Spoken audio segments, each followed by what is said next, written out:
Welcome to Your Driving Force Success Tips. I'm Rod Khleif, and I'm thrilled you're here. This is where I share with you the most valuable things I've learned about the psychology of success. 80% of your success in anything is your psychology, and only 20% is the actual mechanics. These weekly success tips, combined with my interviews with real estate experts, are designed to provide you with all the tools you need to be a success in real estate and build your own cash flow machine. If you like what you hear on these segments, please subscribe to us on iTunes. Hey, I want to thank those of you that have reached out to me and told me about deals that you have under contract or have even closed on. I love hearing from you guys. You know, if any of you listening have purchased a multifamily property that's even partly as a result of what you've learned or heard or been inspired by on this podcast, please email me at rod@rodkhleif.com and tell me about it.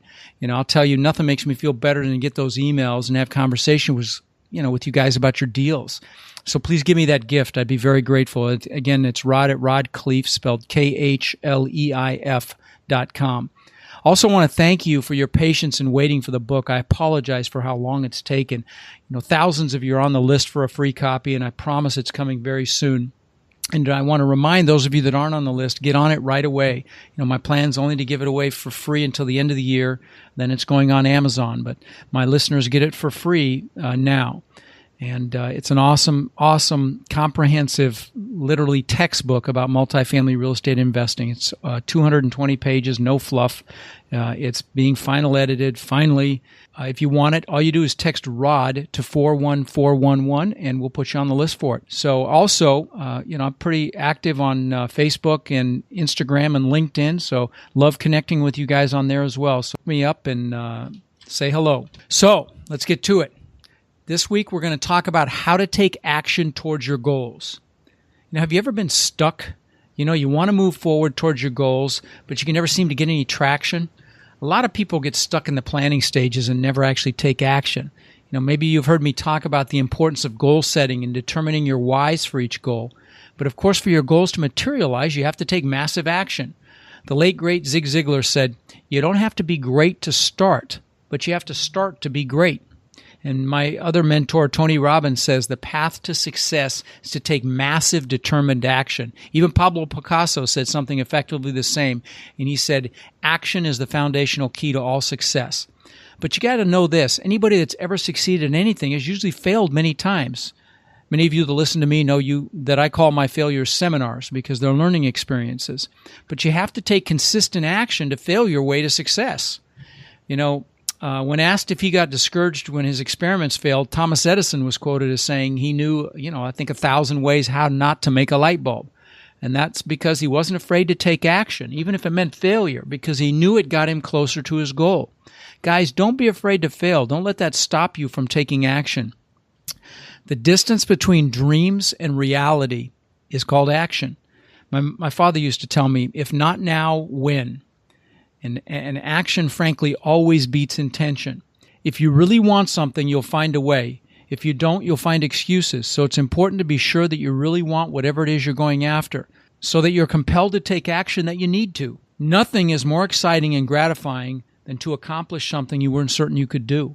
Many people are hobbled by fear, which leads to inaction. Fear of rejection, fear of failure, fear of not being enough. Fear can paralyze you, so it's important to push through it. It's very easy when you're looking into the future and trying to plan or figure out what's going to happen when you pursue your goals to get overwhelmed into not taking action. When that happens, I love to think of the analogy that you can literally drive all the way across the United States at night with your headlights on, only seeing 40 feet in front of you, and drive across the whole country that way 40 feet at a time. That same principle applies to your goals. Take that first step and the next step will be revealed. So what are some things you can do to take more action? I think an important one is just being in the moment. It's very easy to dream big dreams and focus on big tasks only to get into overwhelm, like I just indicated, which prevents us from taking any action. Step back into the present moment, and it's much easier to push forward. For me personally, and this may sound silly sometimes, just the simple act of clearing my desk off helps me, getting all the junk off of it so that I have a clean slate to work from. That can spur me to take action on things that I've been procrastinating about. It's also great to tell people what it is you plan to do and by when, so they can hold you accountable. Not so you can experience pain or judgment from them, but, if this is a thing that's worked for you in the past, having other people hold you accountable and it's pushed you to take action, then use it. You guys may have heard me talk about mastermind groups. Those are a great way to have people that have your best interest at heart push you and hold you accountable.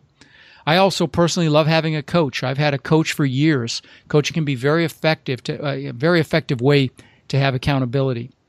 Another important piece is to stop being so hard on yourself. If you're taking yourself too seriously, you may realize that you're the one creating the stress and the overwhelm that's stopping you from taking action towards your dreams. You make things so big they scare you into inaction. Your attitude or enthusiasm is also critical towards taking action. Positive attitude really does matter, so become enthusiastic. Also, don't get caught up in saying, I should do this or I should do that. Tony Robbins likes to say people should all over themselves. Just decide that you choose to do it, not that you should do it. One of the most effective ways to start taking action is to take that big goal that seems so daunting and envision that you've already achieved it and feel the pleasure of having it, and then step back and decide what small thing you can do right then and there towards that goal. Maybe you've heard me talk about how there really are typically 20% of the things on your to-do list that'll get you 80% of the traction. But those 20% can be intimidating. And if you find that focusing on the large, seemingly tough tasks slows you down or locks you up, then do the small ones so you can break free. Just ask yourself, what's the smallest thing I can do right now towards this goal, and do it. Now, also, I don't want you to equate movement with action. There's a big difference. For example, reading 10 books about real estate versus taking 10 minutes and actually calling a broker or seller to ask about a deal. Another example is joining a gym versus actually going and exercising. Movement can make you feel like you're getting something done when you're really just either preparing or using it as an excuse. John Wooden says, never mistake activity for achievement. It's important to also schedule your actions. Take your calendar, carve out specific times to take specific action, or pick a date on which you shift from doing just movement to actually taking action. Action always mitigates or even eliminates fear. Any time in my life that, I've had something stressful or fearful happen, the antidote for me is always taking massive action. So guys, stop waiting for things to happen. Go out and make them happen. I'm Rod Khleif, wishing you passion and success in business and in life.